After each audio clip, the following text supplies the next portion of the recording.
If you can hear me, you are close enough to count. If you are hearing this on a car radio parked in a driveway or a battery radio on a kitchen table, keep it on, keep it low at night, write things down, put the paper somewhere dry. My name is Dan Mercer. I am a network technician. I was, anyway.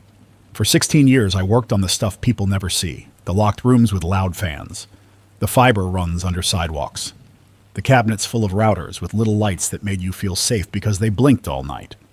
I did installs, repairs, emergency calls, and the dumb work nobody wanted, crawling in drop ceilings and tracing cables that should have been labeled but never were. I lived in Northern Virginia, out past Dulles, in the sprawl of data centers and warehouses where every building looks new and temporary. I had a badge for a colocation facility where banks and hospitals and shipping companies rented space. I knew the routine. Power feed, backup generators, battery rooms, cooling, fire suppression, security doors, cameras, and a lot of people pretending the internet is a natural resource instead of a machine that needs constant babysitting. Now I'm sitting in a small studio behind the old volunteer fire department in Winchester, Virginia. I moved out here 2 years ago after my divorce, closer to my sister's family, closer to trees and dirt and air that does not smell like diesel. The studio used to be a hobby station for local events, high school football, flood warnings, lost dogs.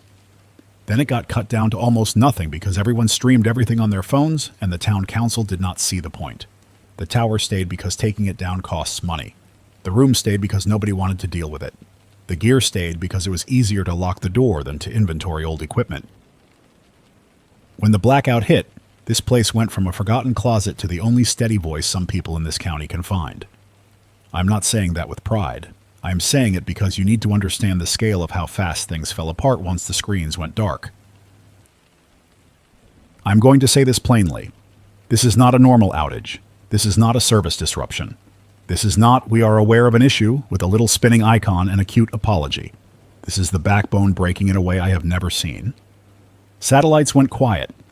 Undersea cables stopped carrying traffic. Data centers shut down in clusters, first from routing failures and then from power failures and then from fires. That is the order I saw where I was. Other people will tell you different sequences, and I believe them too. Cascading failures do not look neat when you are inside them.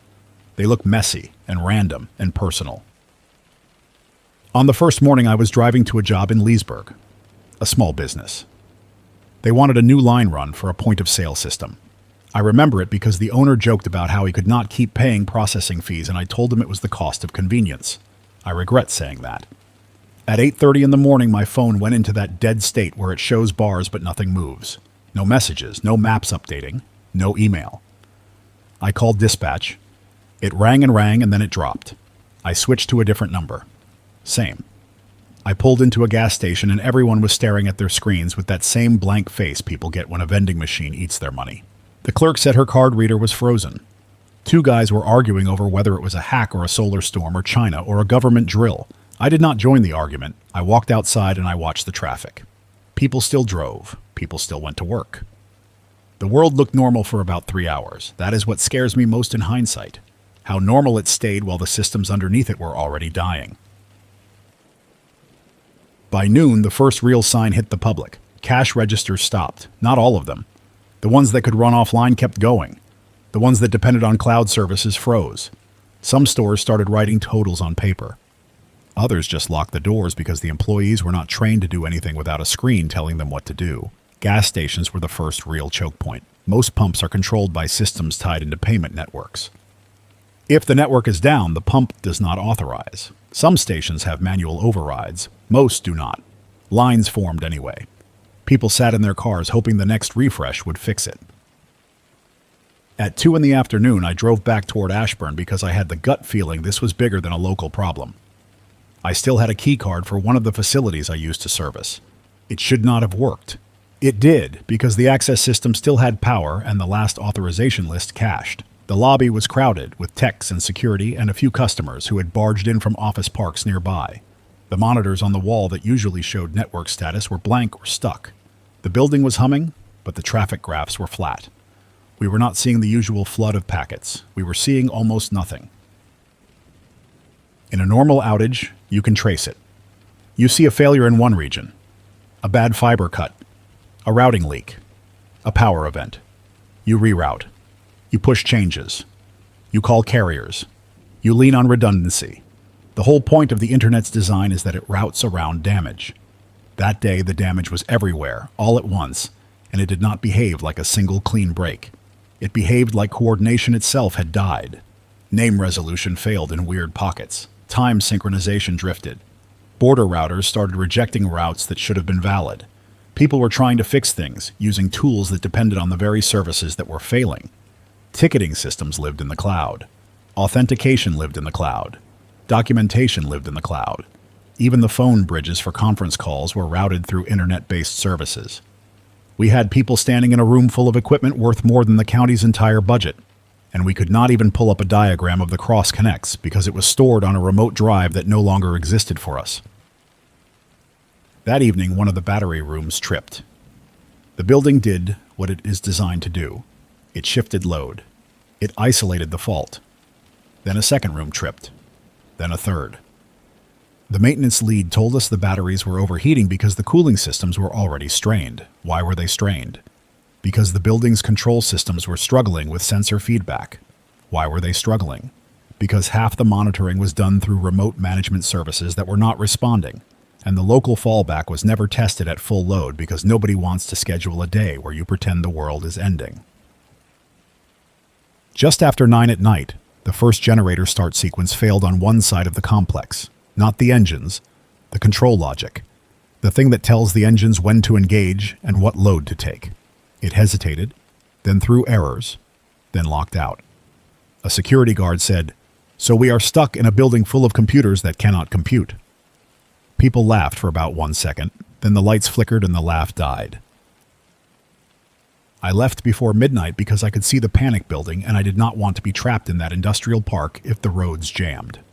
On the drive home, I saw the first fights at a gas station in Sterling. 2 men screaming over a pump handle that would not do anything. A woman crying because she had driven her kids to a hospital in Fairfax and the hospital had turned them away for non-emergency intake because their registration systems were down. She was not saying her kid was dying, she was saying she could not prove anything about her insurance, and the staff were scared to take on responsibility without being able to pull records. When I got back to Winchester, it was after 1 in the morning. The streets were quiet. That was the last quiet night. I slept in my clothes on the couch because my brain would not stop running through failure modes. I kept thinking, it will come back. There will be a partial restore. The backbone carriers will patch routes. The satellite operators will recover. The big cloud companies will isolate the affected regions. That is what my mind wanted, because my mind is trained to expect systems to be fixable. By sunrise, it was clear this was not a normal repair job.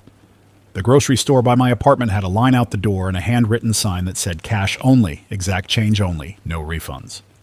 People were already hoarding water even though the water still ran. People were buying batteries and candles and toilet paper because that is what people do when they lose control.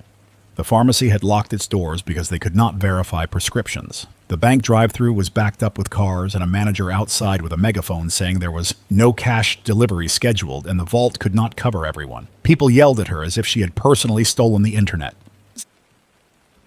That afternoon, the local sheriff's office put a deputy outside the gas station on Route 11 because folks were trying to siphon fuel from the underground tanks. A fight broke out.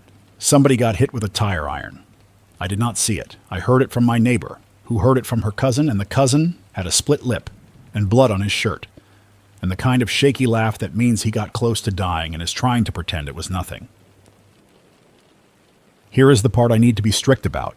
People keep asking, why did it happen? I do not know, not fully. I know what I saw locally. I know what other technicians told me over old landlines and over short-range radio before even that got harder. I know the patterns. I also know the human habit of grabbing the first story that makes you feel smart and safe. You do not get safety from a neat explanation. You get safety from actions that keep you alive. From what I can piece together, it started with a failure in space. Not all satellites, but enough to hurt timing and coordination. A lot of systems depend on precise time. Power grids, financial systems, routing protocols, cellular networks. Even if you never think about it, your phone and the towers and the networks behind them use time in ways that keep everything from stepping on each other. When timing goes bad, you get weird behavior.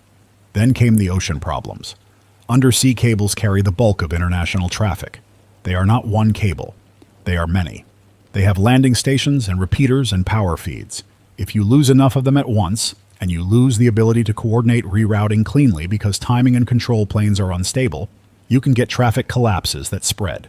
Then came the data center failures, because if you cannot reach the control systems, if you cannot authenticate, if your cooling and power management are partially automated and partially remote, you get facilities that go into protective shutdown, and some do not shut down cleanly. Some burn.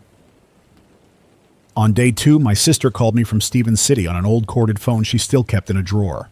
She sounded embarrassed for even having it. She said her cell phone still showed signal, but no calls went through. She said the kids' school had closed because attendance and lunch programs were all handled through online systems, and nobody had a paper backup list that was current. She asked what she should do. I told her to stay home, keep the car topped off if she could find fuel, and pull cash out if the bank would give it. She laughed and said, "That is the problem, Dan. The bank says they do not know what is in my account. Can you believe that?" I could. I told her to buy food she would actually eat, not survival fantasy stuff. Beans if you cook beans. Rice if you cook rice. Water if your tap ever fails. I told her to fill the bathtub in a few containers because water pressure depends on pumps and electricity and chemicals, and those depend on supply chains. She went quiet, then said she would do it. That quiet was fear settling in. Day 3, I went to the small studio behind the fire department because I knew it had a generator hookup and an antenna. I did not go there thinking I would become a broadcaster. I went there thinking we could use it as a local bulletin, a place to tell people where to find medical help if the hospital systems were tangled, a place to share updates if the town had them, a place to tell folks not to drink from the creek after the first sewage pump failure. The door was locked. I had to call the fire chief, Mike Rourke, who I knew from volunteering once a month for equipment checks. Mike met me in the parking lot with a sidearm on his belt and his jaw tight. He looked older than he did a week earlier. He said he had been getting calls all day from people who did not understand why the volunteer department could not turn the internet back on. I told him I was not there to play hero. I told him the tower and the transmitter could help the county. He stared at me for a long time, then he opened the door. The first thing that hit me inside was dust and stale air. The second was the smell of old electronics, that warm plastic smell that comes from gear that has been sitting. The console was there, the microphone, the patch panel, an old audio processor, a rack with a transmitter that was built to be simple, sturdy, and forgiving. There was also a mess of wires and a notebook full of scribbled maintenance notes from years ago. I spent 2 hours tracing power and checking fuses. Mike sat in a chair and watched the door and asked questions when he could not stand the silence. That night I turned it on. Not loud, not fancy. Just enough to get a carrier out and put my voice on top of it. I did not have a program. I did not have a slogan. I said my name. I said where I was. I said I was going to talk for 1 hour, then shut down to conserve fuel and keep the equipment cool, then come back in the morning. I told people if they had a working landline, they could call the fire department and leave a message, and we would read it on air. I told people to stop driving around looking for answers on dead phones and start making plans with the neighbors they could actually see. The first message I got was from an older woman named Rita Hahn. She drove up to the station in a dusty Subaru with a paper map on the passenger seat and a clipboard. She walked in like she owned the place. She was 62, retired broadcast engineer. Worked in Washington, District of Columbia back when radio still mattered. She said she had heard my signal while scanning and she wanted to help. She did not ask permission. She asked where the spare tubes were, then corrected herself and said, "Never mind, I can see this is solid state." She smiled for the first time when she said that because she was happy to be dealing with gear she understood. Rita became my anchor. Not emotional anchor. She did not do soft comfort. She became the person who kept this station from dying in the first week. She brought spare Cokes, a roll of proper tape, tools, connectors, a small watt meter, and a book of handwritten notes from her career. She also brought coffee in a thermos and told me to eat something that was not beef jerky. She said the blackout would not be fixed fast because the repair networks depend on the same coordination tools that are gone. I told her I still believed some parts would come back. She looked me in the eye and said, "Dan, you are thinking in patches. This is a fracture." On day 5, the first official voice showed up. Not a politician, not a press secretary, a uniform. Sergeant Kelly Hart from the Virginia National Guard. She came in with 2 soldiers and a clipboard and a face that was trying to stay calm for the sake of everyone behind her. She told us they were setting up a distribution point at the fairgrounds for water and basic supplies. She asked if we could broadcast the hours and the rules. I asked what rules. She said, 1 case of water per household per day. Bring containers if you have them. Do not bring firearms. If you bring firearms, you will be turned away. She said that last part slowly, like she had already watched it happen somewhere else. I asked her what was happening beyond our county. She hesitated. That hesitation was an answer. Then she said the roads near Washington were jammed. She said there were fuel convoys being guarded because people had started attacking trucks. She said the ports were a mess because container movements and customs systems were tied into networks that were now dead. She said hospitals were running on paper and trying to reconstruct records from memory and whatever local backups survived. She did not say panic, but she described panic without using the word. That evening I went on air and I gave the first set of practical instructions that mattered. I told people to write down names and phone numbers on paper because your phone is a brick if the network stays gone. I told people to set a meeting spot with family, a real place, a church parking lot, a friend's porch, a specific tree. I told people to keep cash safe and small bills separated because change was going to become a serious issue. I told people to stop relying on fuel deliveries and assume what is in the county right now is what we have for a while. I told them to check on anyone who relies on medical devices at home, oxygen concentrators, insulin storage, dialysis schedules. I said, if you know somebody on oxygen, do not wait for the internet to come back. Go knock on their door today. Day 7, the first real violence hit our area. A grocery store on the edge of town got rushed when a rumor spread that they were hiding shipments in the back. It was a rumor. The store manager told me later they had nothing extra. People broke glass anyway. People grabbed whatever they could carry. One man got knocked down and his head hit the tile. He did not move. I do not know if he died. I did not go to see. I stayed here and I took messages because that is what I could do without getting myself killed.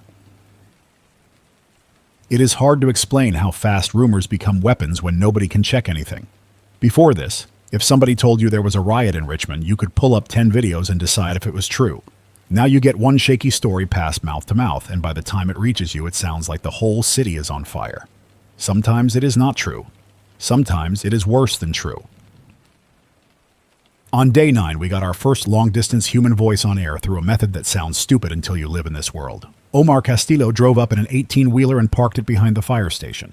He had a handwritten placard in the windshield that said cooking oil, because that is what he was hauling when everything died. He walked inside and asked if this was the radio place. He had not slept right in a week. His eyes were red and his hands shook when he tried to hold a paper cup of water. He told me he had been bouncing between way stations and closed truck stops and improvised roadblocks. He said he finally stopped trying to reach dispatch because there was nobody to reach. Omar asked to speak on air and I said yes, but I made one thing clear first. I told him he could not use this place to stir people into violence. He looked at me with a tired anger and said, "Man, I am not trying to start anything. I am trying to keep somebody from doing something dumb because they do not know what is down the road." He said he had seen that happen 3 times already. Somebody drove into a mess because they had no warning, and then they were stuck, and then they were prey. So I put Omar on the microphone. I told him to say his name and where he had been. He took a breath, and then he spoke in one long run that sounded raw and honest. Omar's voice came through steady even though his hands were shaking. "My name is Omar Castillo. I have been driving freight up and down the East Coast for 12 years. I live in Greensboro, North Carolina. I am stuck in Virginia right now because the whole system that tells us where to go and what to pick up is gone, and the places that used to take a load are either locked up or they are angry and scared, and they do not want a truck showing up without paperwork. I was hauling used cooking oil from restaurants that were still open on day 1, and I was supposed to drop it at a plant that turns it into fuel additives. When the internet dropped, the plant shut its gates because their safety systems were tied into their monitoring, and their monitoring was tied into the network, and nobody wanted to take responsibility without being able to see what the sensors said. I get it. I also get that I am sitting on a load that is not food and is not medicine, and I am watching people fight over gasoline that they cannot even pump. I drove from Richmond up toward Fredericksburg, and I watched the interstate turn into a parking lot because a tanker wrecked and there was no coordinated response. People climbed out of their cars and started walking. Some went back, some went forward. Some just stood there and stared. I drove on the shoulder where I could. I saw 2 groups stopping cars with trucks parked across exit ramps. They were not police. They were men with rifles and orange vests, and they were taking coolers and fuel cans. I did not stop. I kept rolling because I have weight and I have momentum, and I am not dying for somebody else's panic. If you are listening and you think you are going to drive to Washington to find answers, do not. The roads are clogged. There are checkpoints that do not have signs.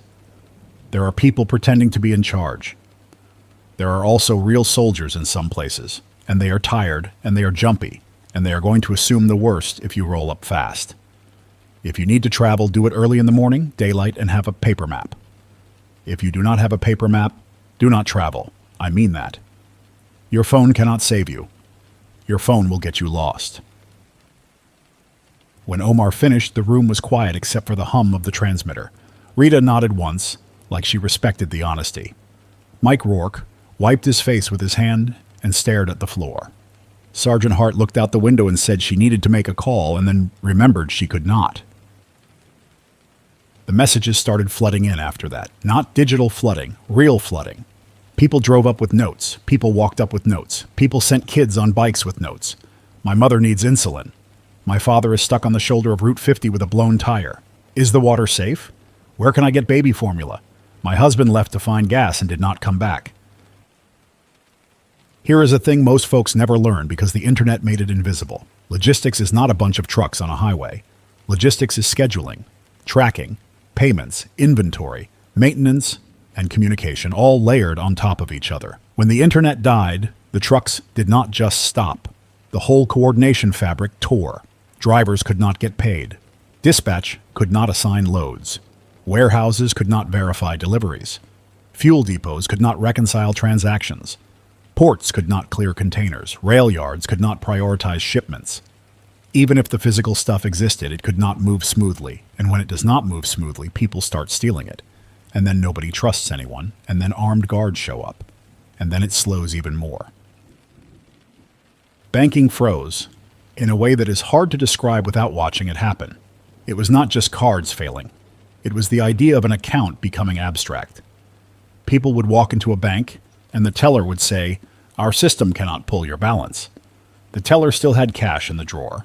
The teller still had a vault. The teller also had no way to prove that giving you that cash was legitimate, and no way to prove she was not about to get fired or arrested later if the system came back and said you were overdrawn.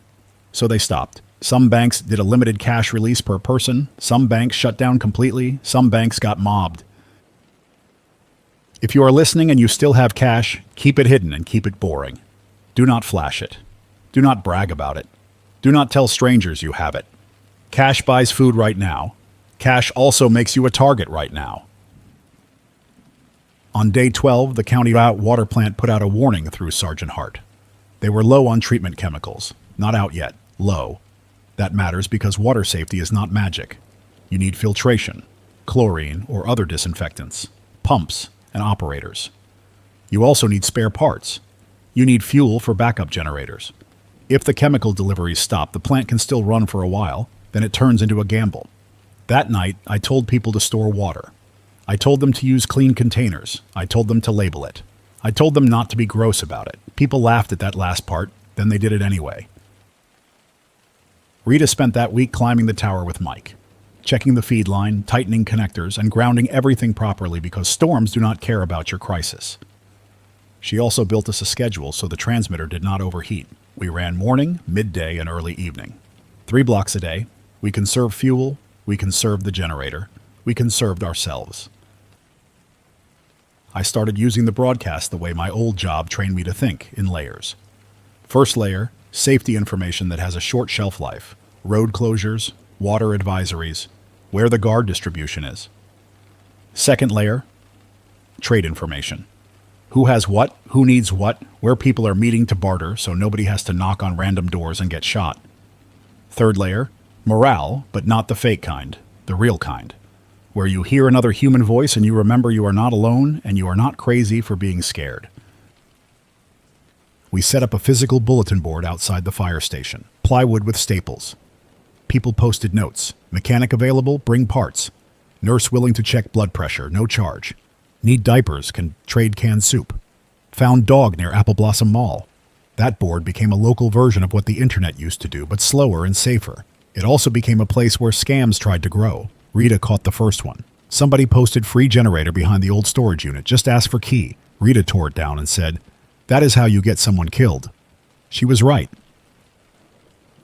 On day 15, Sergeant Hart came back. She looked worse. She told us the guard had orders to secure certain fuel sites and certain food warehouses.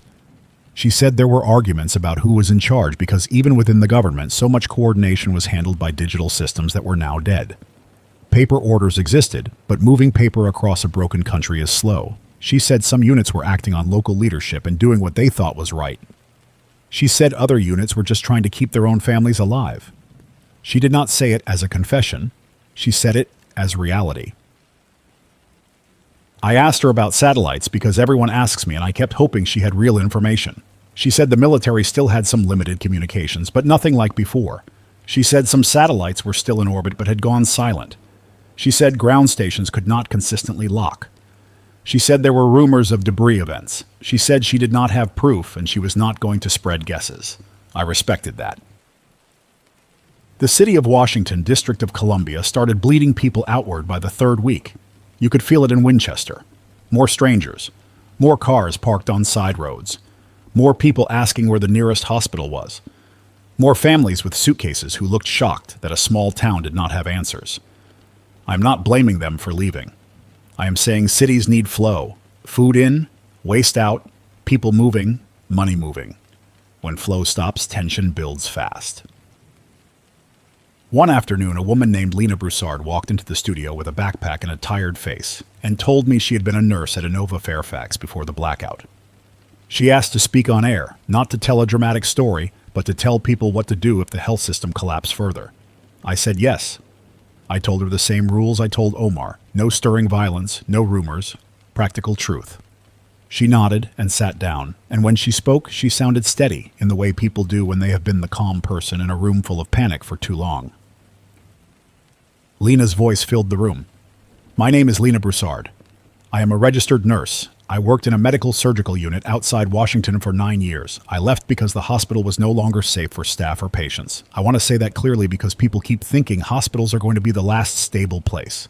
Hospitals are machines that need supplies and staff and records and coordination. When the internet went down, our electronic records became unreliable. We could not pull allergies consistently. We could not pull medication histories consistently. Some systems had local backups, some did not. We went to paper fast, but paper only works if you have enough hands to write and enough calm to read. We had neither after the first week. People started showing up because their pharmacies could not fill prescriptions, and they thought the hospital could. We had families sleeping in hallways because they were scared to go home. We had people coming in with dehydration because they were afraid the water was poisoned and they stopped drinking.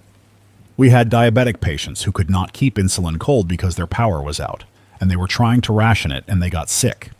We had people who should have been treated in clinics and urgent care, but those places closed because they could not bill or verify insurance, so the emergency department flooded.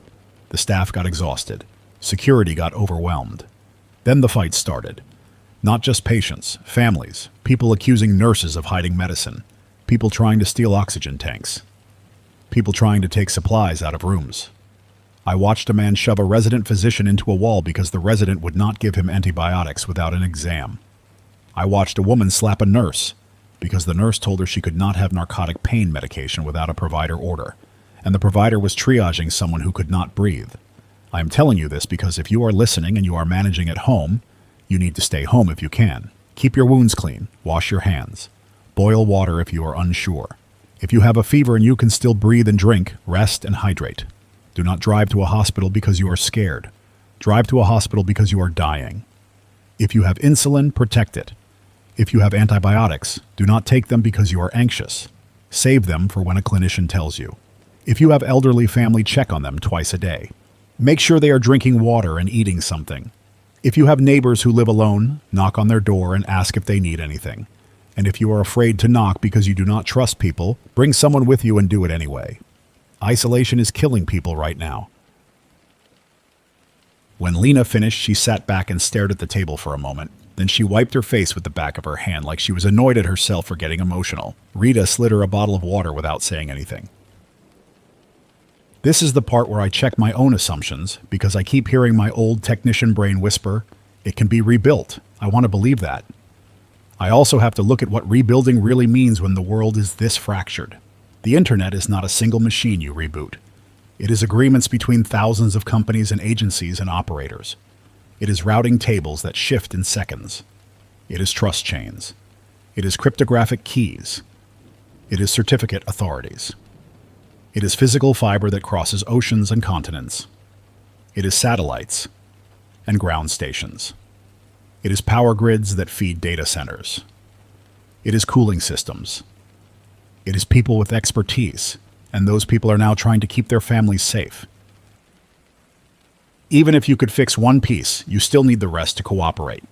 And cooperation is what disappeared first. By week 4, the county had a new unofficial currency system. Not formal, not printed, just habit. Cash was still used, but people started discounting it because nobody knew if banks would honor anything later. Food became money, fuel became money, batteries became money, baby formula became money, alcohol became money, ammunition became money.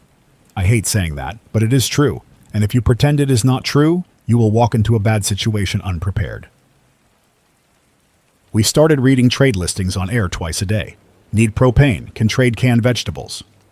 Have a chainsaw, need bar oil. Have goat milk, need antibiotics. I watched that turn neighbors into negotiators. Some did it kindly. Some did it cold. The cold ones did better in trades. The kind ones did better in communities. There is a difference, and you should notice it when you pick who to rely on. Omar stayed parked behind the fire station for 10 days. His cooking oil became useful in ways I did not expect. People with old diesel engines started mixing small amounts into fuel when they had no other option. Mechanics argued about ratios and damage risks. Omar kept repeating that he was not a chemist, and he was not giving anyone instructions that would blow up their truck. That was smart. He did trade some of the oil to a local farmer who ran a small generator and needed any combustible liquid to keep his freezers cold. It was ugly, but it kept meat from spoiling. Then Omar made a choice that still sits heavy with me. He said he was going to try to get back to Greensboro because his wife was there and he could not stand being stuck. He asked for a road update. Sergeant Hart refused to give him a route because she said conditions were changing daily and she did not want her words to get him killed. Rita gave him a paper map and circled towns where she thought he could find help. I told him to travel at dawn and avoid interstates if he could. He nodded, and his face was tight in a way that told me he had already decided. Before he left, he went on air one more time. Omar spoke slower this time. I am leaving in the morning. I do not know if I will make it. I'm not saying that for drama.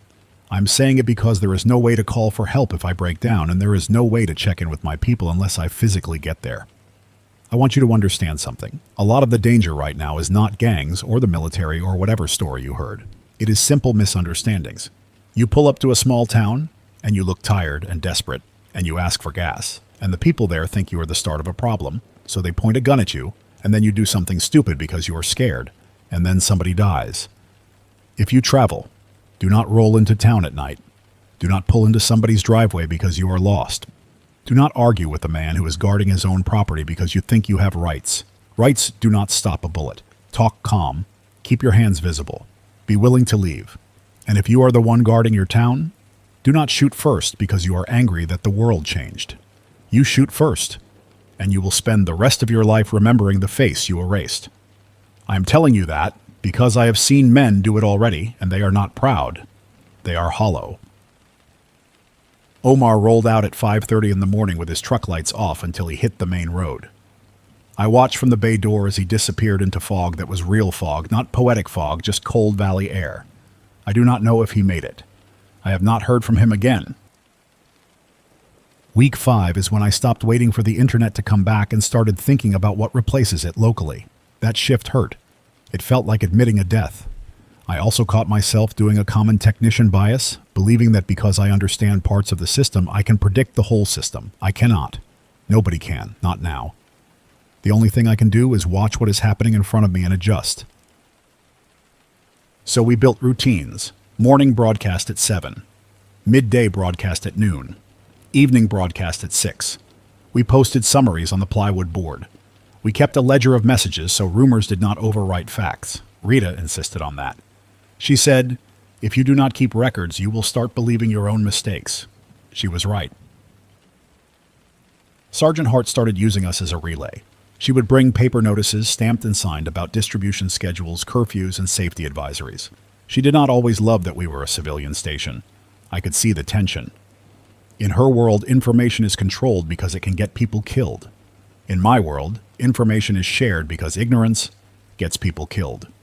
We argued once, late at night after the generator sputtered and Rita cursed at the fuel filter. Hart told me I was going to spark a riot by reading trade disputes on air.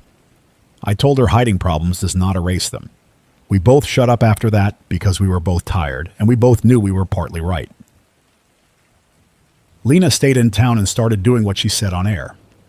She organized a small group of medical volunteers, not a clinic with fancy signs, just a rotation at a church bar fellowship hall. Blood pressure checks, wound cleaning, basic triage. She taught people how to recognize dehydration. She taught parents how to keep kids clean when water was limited. She also told people no, a lot. No, she cannot get you antibiotics because you are anxious. No, she cannot certify your neighbor as crazy because you are fighting. No, she cannot turn the church into a hospital because there are no supplies. That word no became important. Without the internet, there is no easy way to push responsibility upward. You cannot say, the system says no. You have to be the person saying no with your own face attached. That makes people hate you. That also keeps you alive sometimes. By week 6, we started getting travelers from farther out. A man from Baltimore who said the port was closed and container yards were sitting full because nobody could process paperwork. A woman from Newark who said the airport had become a camp. A teenager from Philadelphia who said the train stopped and people started walking south because they heard rural areas still had food. I listened to these stories and I kept my skepticism active because fear makes people exaggerate without meaning to. I asked simple questions. Dates, locations, what they saw with their own eyes, what they heard secondhand. That mattered. Some stories fell apart under gentle questioning. Others stayed solid. The solid ones were worse. One of the hardest stories came from a man named Trevor Pike, a janitor from a data center campus near Manassas. He did not know I was a network tech. He just knew I had a microphone. He wanted to tell someone what he saw because it was eating him. I put him on the air and told him to speak in his own words. He did. Trevor's voice was rough. My name is Trevor Pike. I am a janitor. I cleaned bathrooms and break rooms at a data center for 6 years. I am not an engineer. I'm not a computer guy. I want to say that because people think you have to be smart to see the end coming. You do not. You just have to be in the building when it starts failing. The day the internet died, I was on shift. The people with badges started running. Not sprinting, but moving fast, talking into phones that were not working, swiping cards that still work sometimes. The building kept humming, and I thought that meant we were safe. Then the alarm started. It was not one alarm, it was a chain. One thing triggers another thing. The security doors locked. The cooling alarms went off. The smell changed. It started smelling hot, like you left plastic too close to a stove. Some of the techs were trying to do manual overrides. Some of them were yelling at each other because they could not agree on which system was lying. Then one room filled with smoke. I saw a man cough so hard he threw up. I saw another man pull a fire extinguisher and it did nothing because it was the wrong type for electrical. Then the sprinklers kicked in somewhere they should not have and water went into equipment, and that made it worse. I am telling you this because people keep thinking the internet is just information. It is also physical heat. It is power draw. It is machines stacked in rows. When it goes wrong, it is fire. I got out because a security guard shoved me toward an exit and told me to run. I drove home, and I could not call my wife because my phone was dead. I sat in my car, and I screamed until my throat hurt.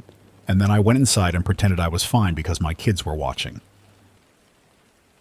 After Trevor left, Rita sat in silence for a long time, then said, "People never believed us when we warned about single points of failure." I told her the truth. I said, "We believed ourselves. We just kept working anyway because the paychecks came and the outages always got fixed. That is not the same as resilience. That is habit. Now I'm going to do something I do not enjoy, and I'm going to challenge a comforting idea I hear on this station every day. People keep saying, they will restore it because they have to. That is magical thinking. Not because engineers are weak. Engineers are strong. The problem is not technical ability alone. The problem is coordination, trust, and supply chains. If a region's core routers are fried and the spares are in another state, You need transport. If transport is unsafe, you need security. If security is scattered, you need authority. If authority cannot communicate, you need local decisions. If local decisions conflict, you get gridlock. That is the loop. That is what a cascade looks like. Some parts of the world will rebuild pockets. I believe that. Local fiber rings, local intranets, community networks, maybe even limited long-distance links if certain undersea routes recover and certain satellite channels stabilize.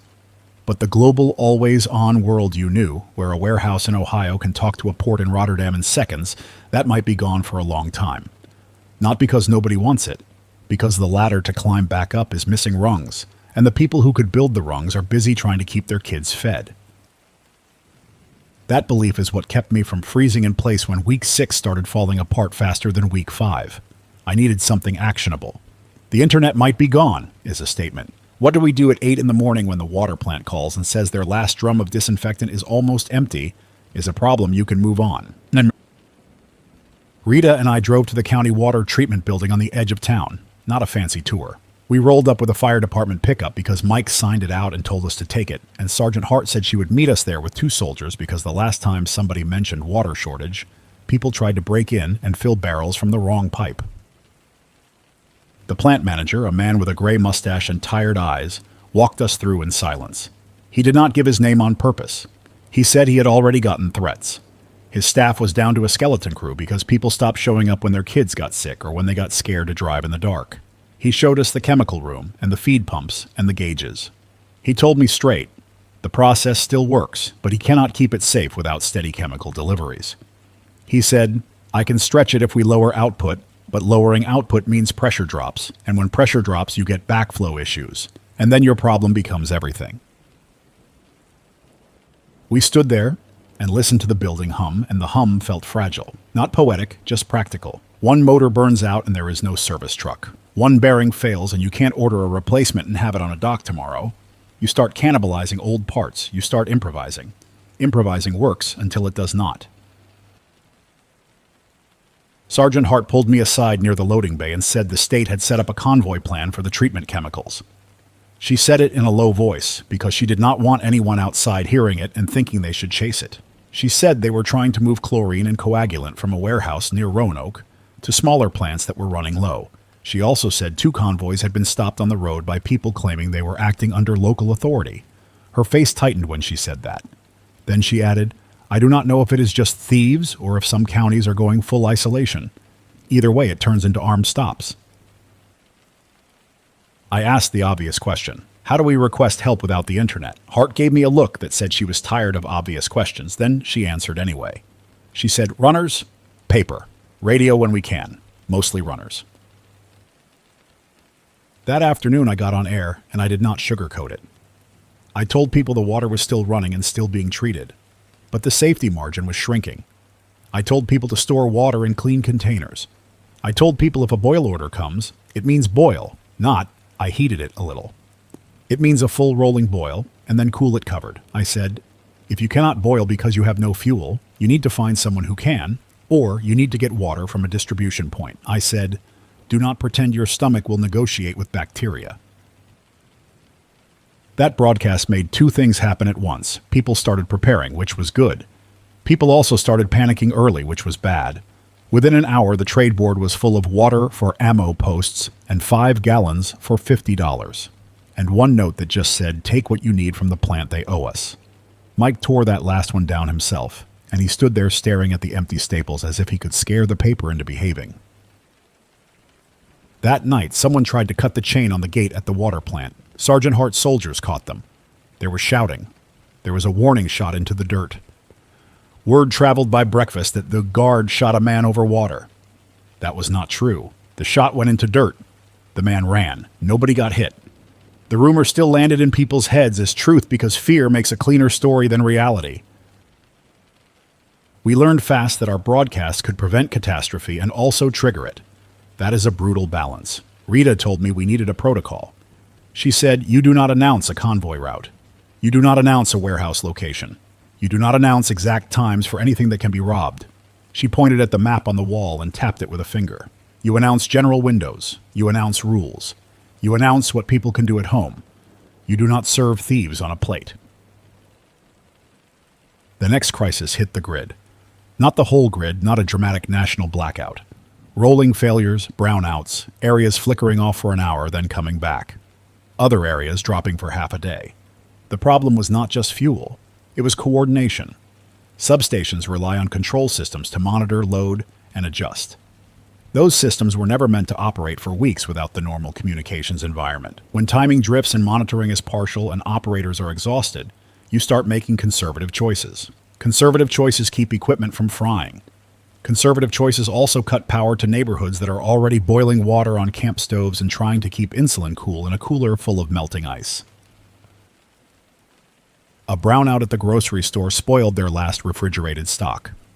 You could smell it when you walked past the loading dock. It was not cinematic. It was meat and milk going wrong. The store manager called Mike and asked for help because people were lining up anyway, demanding they open.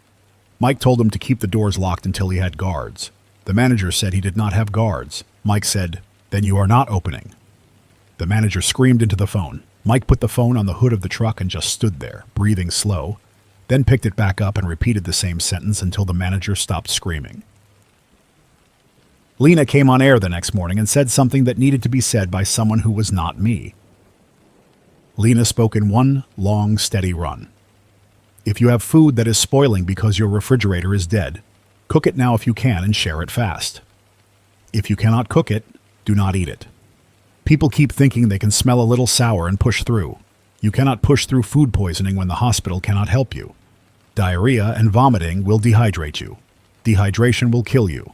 I'm telling you this as blunt as I can. If you are hungry, eat dry goods, eat canned food, eat shelf-stable items. Do not gamble on meat that has been warm for a day. If you do not know how long it has been warm, assume it has been warm too long. That same day, the first sewage overflow hit a low part of the town near the creek. A lifted station lost power and its backup generator failed because someone had siphoned fuel from it. That detail mattered. That was not a mysterious infrastructure collapse. That was a human decision. Someone saw a generator, saw a fuel tank, and thought, my problem is bigger than their problem. Now the town had sewage in a ditch and kids who played near that ditch and families who thought the creek water was fine because it had been fine their whole lives. I went on air and told people to keep kids away from the creek. I told people to stop drawing water from springs they did not control.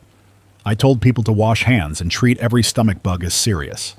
Rita made me repeat it twice because she said people only hear half of what you say when they are scared. That week, Sergeant Hart asked me for something I did not expect. She asked if I could help them build a local communications loop that did not depend on the dead networks. Not for spying, not for control. For coordination between the fire department, the fairgrounds, the water plant, and the church hall where Lena was working. She said her unit had radios but not enough, and the terrain made some spots hard. She wanted redundancy. That was the moment the pockets idea stopped being theory and became work. Rita and I went digging in the back room and found old switches, spools of cable, a couple of battered routers that still powered on, and one dusty box labeled spares that mostly contained junk. We also found a laptop that would not boot until Rita did a battery swap with another dead one, and then ran it off a power inverter. None of this was pretty. None of it was clean. It was salvage. We ran cable through the fire department building first, building a tiny local network in that one structure. We did it because it gave Mike a way to keep track of paper intake in a structured way. Not fancy. A shared folder. A spreadsheet. A log of messages and supplies. Rita insisted on backing it up to a stack of thumb drives, and she locked them in a metal box. She said, if the building burns, I want the record to survive. Then we tried to extend it. The water plant was a few miles away. The fairgrounds farther. We did not have the gear for a proper wide area build. We did have line of sight from one ridge to another. Rita knew someone who had an old point-to-point wireless kit from a farm security setup. She did not bring a new character into it. She just said, I have a friend. And a day later, a battered box appeared in our doorway. No questions, no small talk. We mounted the antennas on the fire department roof and on a shed at the fairgrounds. We aimed them with a cheap compass and a lot of swearing. The first time it linked, the connection was slow and noisy, but it was a connection. It let Sergeant Hart send a simple text message between sites using a local chat program Rita set up.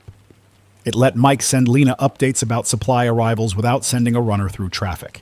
It let the water plant send an alert when pressure dropped without waiting for someone to drive over. That little network did not bring the world back. It did something better. It made one county less blind. Blindness is what kills. You do not get robbed because you are weak. You get robbed because you did not see it coming. You do not lose a water plant because chemistry is hard. You lose it because nobody knew the fuel tank had been siphoned until it was too late. You do not lose a hospital because medicine failed.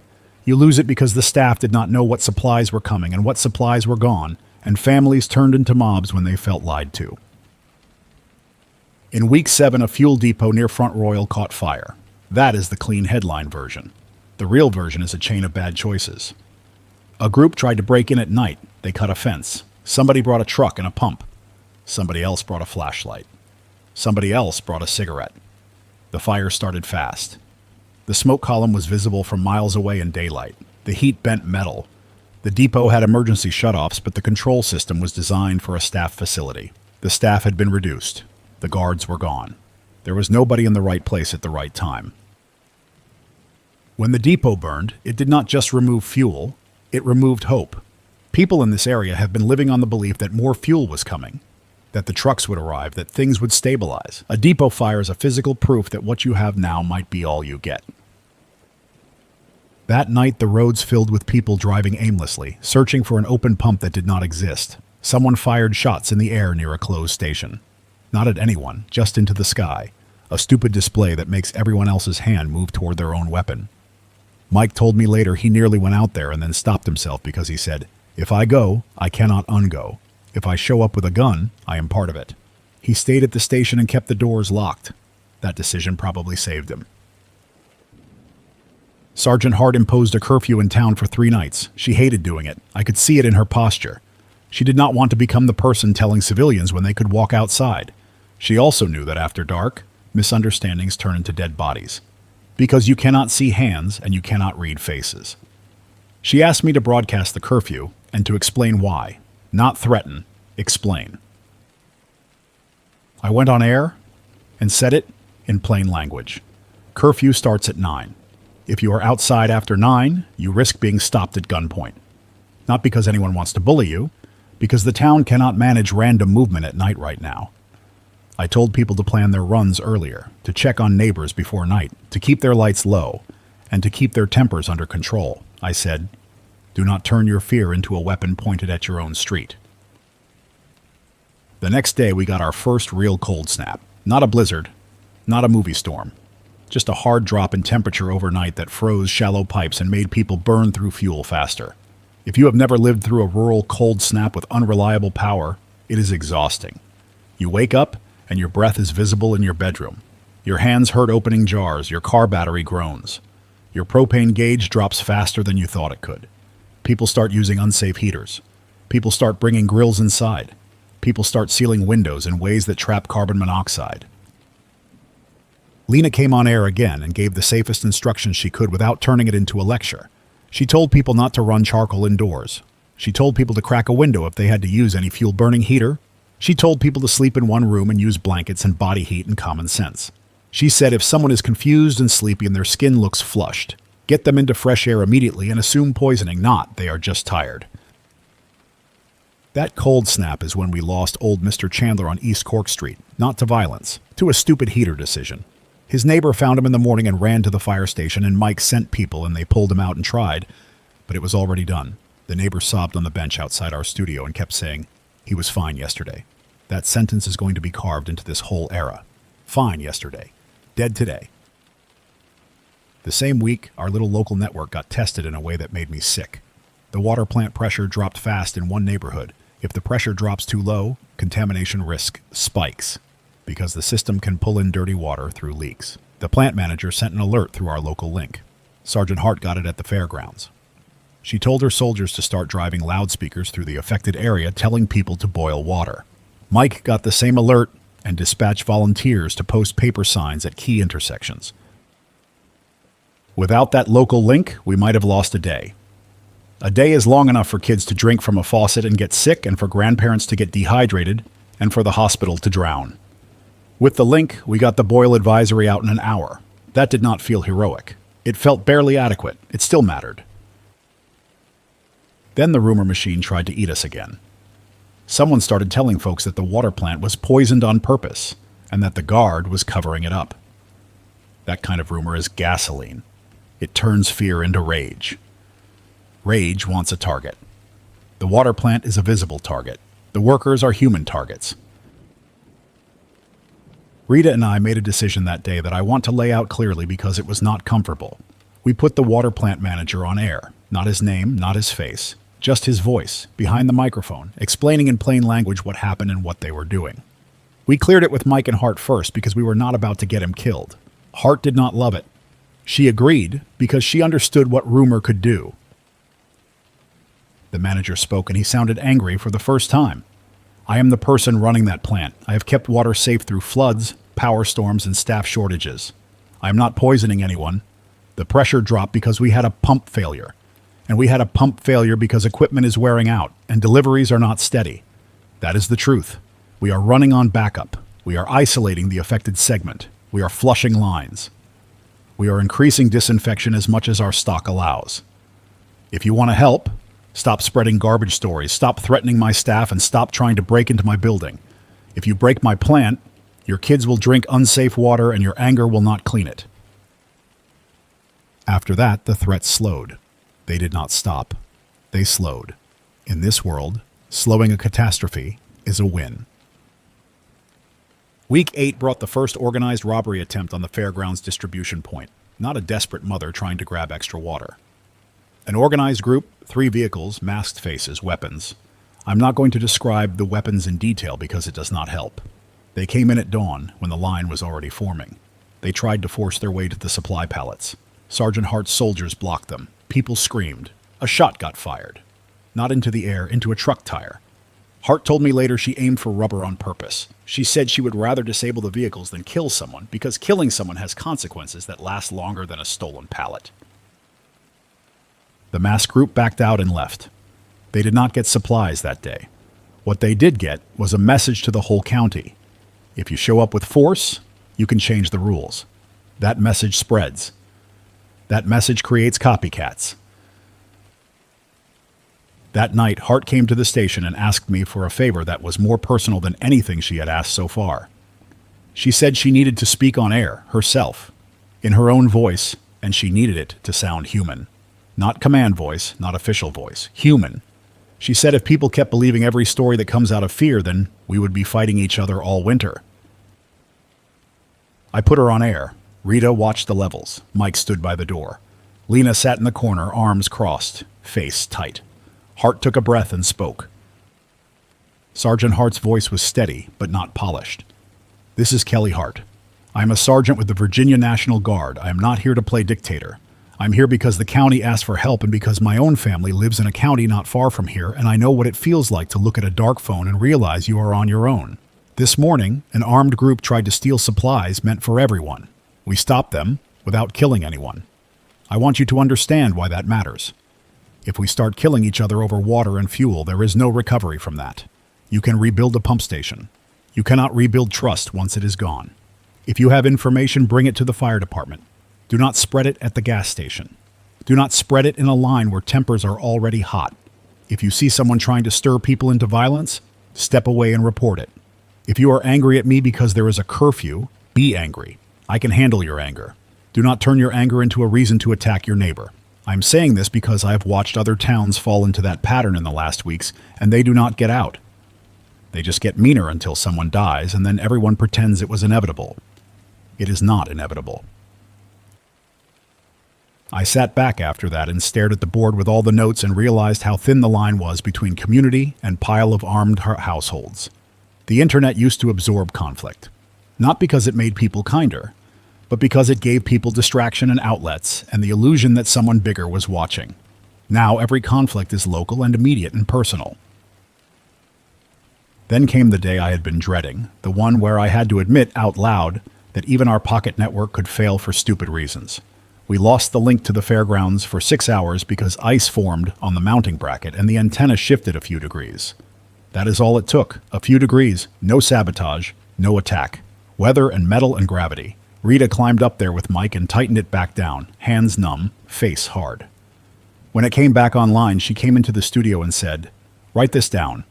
Every system you build now needs a plan for dumb failures. You do not get to pretend you are a genius building a new world. You are a tired human building a fragile patch." That sentence stung because it was true. I needed it. In the middle of all this, I started getting pressure from people who wanted me to turn the station into a judge. They wanted me to read names of thieves. They wanted me to announce addresses. They wanted me to shame people on air. That is a fast road to blood. I refused. Mike backed me. Lena backed me. Rita backed me with a hard look that made it clear she would walk out if I turned this into a revenge megaphone. Sergeant Hart said if we started naming targets on air, she would shut us down, and she was not bluffing. So I made a different choice. I started reading behavior warnings instead of names. There have been fake checkpoint setups on Route 37 near the industrial park. There have been attempted scams using notes on doors claiming to be from the guard. There have been thefts of generator fuel at night. I kept it general. I kept it practical. It did not satisfy the angry listeners who wanted a villain. It did help the quiet listeners who just wanted to get home alive. By week 9, the county hospital was functioning as a trauma clinic and little else. The staff were drained. Supplies were rationed. Elective care was gone. The pharmacy stock was a patchwork. Lena's volunteer hall was taking pressure off the emergency department, but it was also a magnet for people who wanted medicine that did not exist. One afternoon, 2 men showed up demanding antibiotics, and when Lena said no, they threatened her. Mike heard about it and walked over with 2 volunteers. No hero talk. He just stood in the doorway and said, "You are leaving." They left. They did not apologize. They left because they saw a wall of calm in front of them. That is what stops some violence. Calm, not speeches.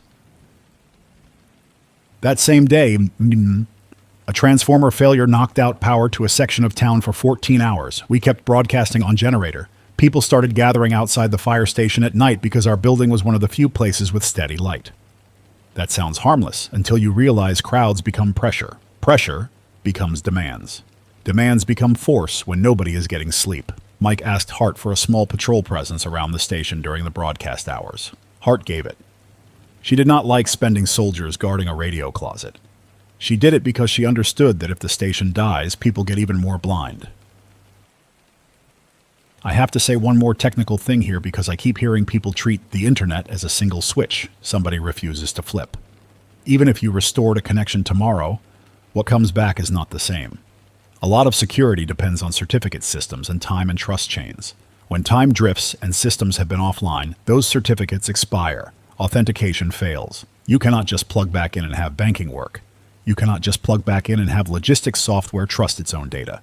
You can restore wires and still not restore function. That is why we started building pockets that do not depend on distant trust. Rita had us start printing daily logs. Actual paper. A binder. She said if the laptop dies, the record stays. If someone steals the laptop, the record stays. She had Mike store 1 copy at the station and 1 copy at the church in a locked cabinet. Redundancy. Old school redundancy. When I look back at these weeks, the dramatic moments are not explosions. The dramatic moments are decisions. Do we announce this and risk panic? Or keep quiet and risk someone drinking bad water? Do we let the crowd gather because they want light? Or do we push them away and make them angry? Do we name thieves? Or do we keep it general and accept that some people will hate us for it? Those are the real forks.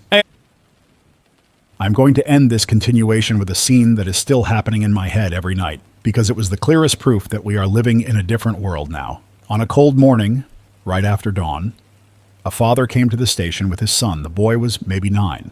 The father asked if his son could speak into the microphone. I said no at first because I do not put kids on air. The father said his son wanted to tell his mother something and they could not reach her. And she had been traveling back from Maryland when everything died. The father had no idea if she was alive. The boy was holding a folded piece of paper in his mitten. I looked at Rita. She shook her head. Lena shook her head. Mike looked at the floor because he did not want to be the one to say no. Sergeant Hart was not there. I made the hard call. I said the boy could not speak on air, but the father could read the message, and we would keep it brief. No last names, no addresses, no details that could be used to lure someone into a trap.